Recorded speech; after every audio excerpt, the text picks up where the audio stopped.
In this video, we're going to look at how to use the circuit diagram website to draw diagrams of our circuits. What circuit diagrams are is they're basically just like plans for a circuit. Reason we need them so that we can communicate our ideas with others, and also so we can read other circuit diagrams. Wires can be very confusing because it can look like a mess of spaghetti.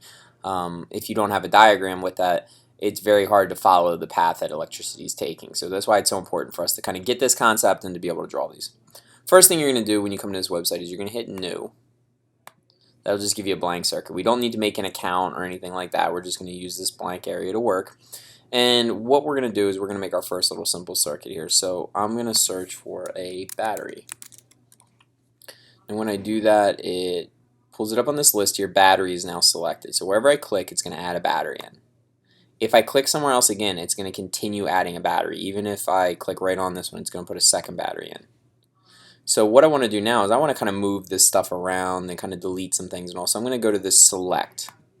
If you hit V on your keyboard, it'll automatically get you to that. First thing I'm going to do is I only want one battery. I'm going to click on this one and I'm going to hit delete.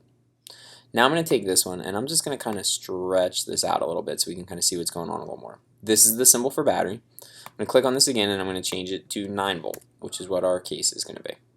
I could rotate this if I wanted as well. So there's my battery. Next thing I'm going to need is a lamp. That is what you guys are working with. So once again, lamp is selected on my list. So again, I'm just going to click one time. That's going to add one lamp. I want to change some things about this lamp. But before I do that, again, I have to go to my select tool. I click, and I'm going to turn the light off. That'll give us that symbol like I showed you in the answer sheet. Next thing I'm going to do is I'm going to go ahead and stretch this one out a little as well. Now I need to connect these components together so that electricity is making its path from one side of the battery through our lamp and back to the battery. So to do that, I'm going to use wire. Now wire is at the very top of our list here. I could search for it, but I just see it here. I'm going to click it, and I'm going to connect from here with a wire. I'm dragging a line over to here. Now I'm getting out of wire for a moment because I want to select this lamp and move it down one so that that matches up. Now I'm going to go ahead back to wire and I'm going to do the last connection from here to here. Now what you may do with the wire sometimes by accident is you might click. That may make a really short chunk of wire. You may go try to click that again and you make another little wire. Just go to your select tool if that's the case. Click on these things. If they're too small to click on them, drag them out wider. Then you'll be able to click on them and delete them. I found that that happens to me a lot. It's easy to forget to go back to your select tool. So anyway, all I have left here is I want to take this one and just stretch it out so that these two reach.